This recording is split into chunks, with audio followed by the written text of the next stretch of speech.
Hey guys, John with preselling.com here, and today we're going to be looking at a CapEx, which is capital expenditures, ROIC calculator. So ROIC, if you didn't already know from the training modules, is return on invested capital. So what is usually the best thing to do is measure the dollar that you put in versus the dollar that you get out is ROIC.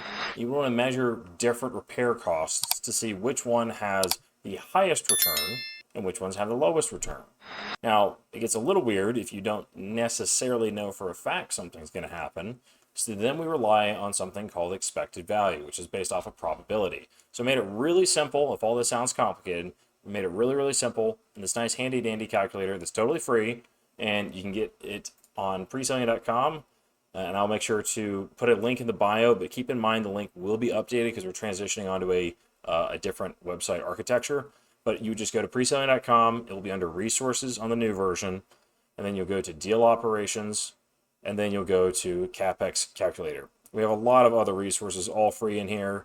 There's a lot of other training as well that is going to be able to teach you a lot more good stuff. So once you fill this out, basically it just captures your email and we figure out what your roles are so we know how to correctly give you resources and we get a little data on our users.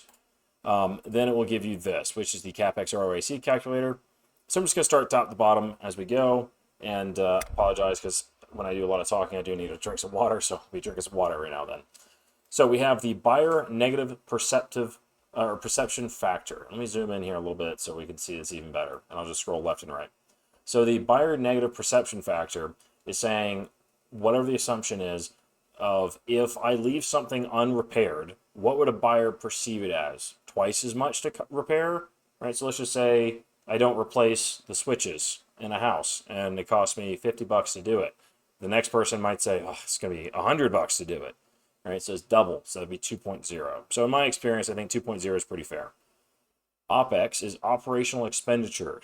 So that is the percentage of your income that goes towards paying expenses. Also known as your expense ratio, and this is all available. If you don't know what you're looking at here, I would highly recommend you go and watch Module 1, which is on preselling.com/training.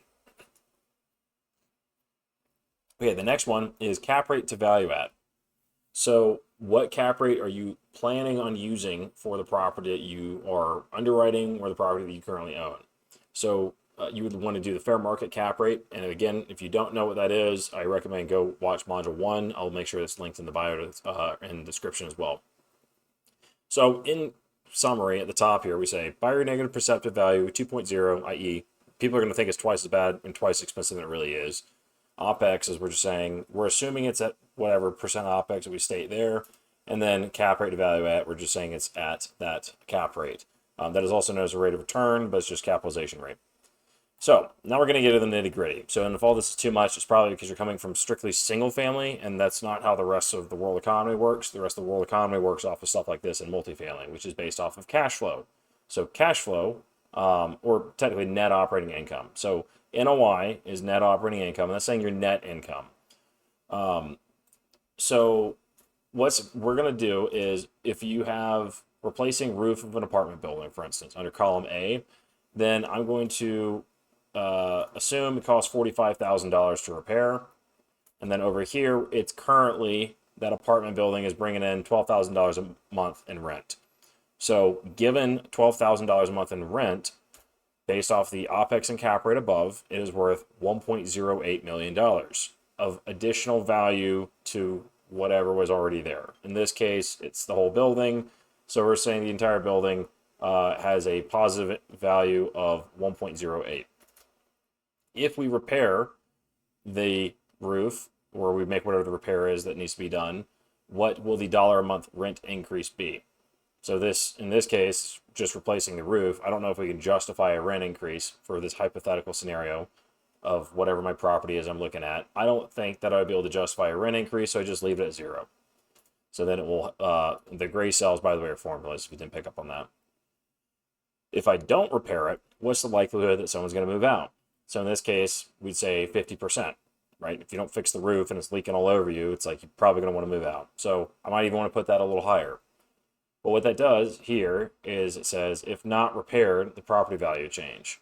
So what that means there is it's actually looking at the value that currently exists as a result of that rent. And then if there's a 50% chance that it goes away, then that means from a probability standpoint, it already has penalized you. Like it's a 50-50 chance of losing $1 million is mathematically the same as 100% chance of losing $500,000, right? So it already is costing money by having this out there. And we also have the negative perceptive value is also included there. So we have the repair cost isn't just 45, where instead we're assuming it's 90. So it's really, really, really expensive to not repair the roof. We should probably fix the daggum roof. So you can see our expected value is negative $360,000. And then our ROIC, finally, which is our return, is 7.0. So a lot of these items, and I can fill in some other miscellaneous scenarios here too, but typically when we look at properties and we're underwriting, we're buying stuff, is we just fix everything that's all the way down to about 3x on cash. Now I know that's crazy saying like, oh, we like don't want to repair things that triple our money, but a lot of the things that we deal with sometimes are like 20x on cash. So let me give you an example of that real fast. And I'll skip this one. I'll go back to it and look at it in a second, but you get the point, right? It's replace roof. There's different scenarios in there. Let's just say we have one where it's like clean unit and rent out. So if I clean the unit and rent it out, current rent is 0, and the repair cost is maybe what, $1,000. And if I can repair it, what's the dollar a month increase from 0? Call it 900. Right? So if we do actually achieve that, and it's 900 for $1,000 repair cost, that's not really hard to do. There's a 0% move out chance, of course, because nobody's already in there. Then our expected value increase is $80,000, which is a 79.0 return on cash, and it intuitively makes sense, right? So spending $1,000 in order to have an expected value of $80,000, right? So, and if we don't repair that, then the next person is going to assume that it costs $2,000 to, fix up that thing instead. So that's where it throws the math a little bit. So, it definitely makes sense for us to repair that unit and rent it out, and we make 79x on money. That's very, very good. We could also say like add. Actually, I'll go off of one that one of our community members suggested was add flower garden and replace mailboxes, right? So let's just say we have a whole bunch of tenants, and 10 tenants, and they're all doing $1,000 a month. So we have 10 tenants at 1,000 equals 10,000. Our repair cost, in this case, we're saying flower garden, call it, I don't know, $1,000. Mailboxes, $2,000, $2,500. So we're going to say equals 1,000 plus 2,500 equals 3,500 total. If I do repair that, how much can I increase rent by? I'm going to say $100. And then if I, for every unit, I think that would probably make sense. Again, there's 10 people doing it there. We're making it really nice in minis. If you want, you can just call it $75. If we don't fix it up, what's the move out chance?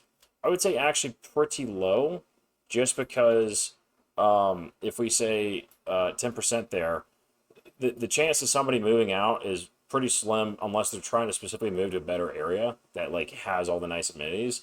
But you can see here is it doesn't really actually change a whole lot for us. So it's not a very good return on invested capital if that's the facts here. Now, if it's like, hey, if I don't get my freaking flower bed, I'm going to move out, then it does make sense, right? So you can come in here and use the move out chance, however it is you need, but just be very mindful that it's like a very sensitive variable when you're dealing with small numbers. So again, let's just do a quick recap for add flower garden and replace mailboxes.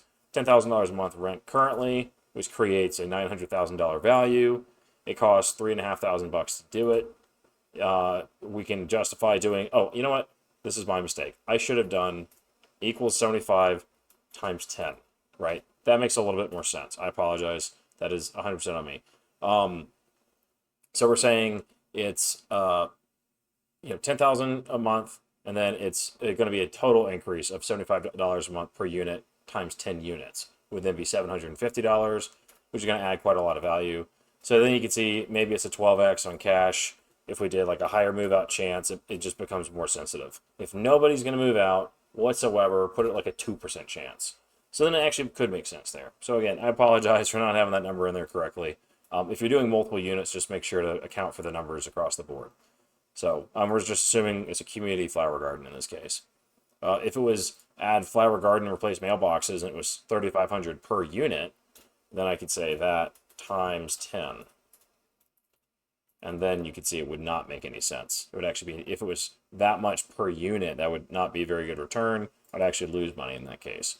So again, hopefully this is a good resource and good guide for you. Feel free to have any suggestions, feedback. If you have questions and stuff doesn't make sense, please go to presemi.com/feedback. If you're in the community, you know I am rapidly chasing feedback whenever I can because I'm giving away literally everything for free. And the intention of giving it away for free is so I can get feedback so it becomes very good, and not so I can monetize it at the end of the day by charging people money, but instead enabling other people to buy very quickly and easily. And then after they've closed a deal, then they're going to understand, hey, you know, John wasn't kidding. Let's maybe go partner up with him on deal number 2. So that's kind of my like lead generation pipeline is I want to make you a ton of money so that you are feeling obligated to go partner with me one day, but you don't have to. So just when I explain that, I think it makes a lot more sense for people. So I actually do want your success. So help me out, get you there faster by giving me your feedback by going to presemi.com/feedback. Additionally, if you go to presemi.com, you go to community here, and then you just click on the big old button that says join the Discord. Then you'll be able to join the Discord where we do events every single week on Tuesday, Wednesdays, and Thursday currently at 7 p.m. Eastern.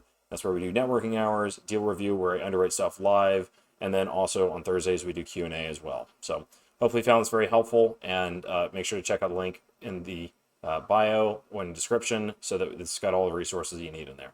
Thanks.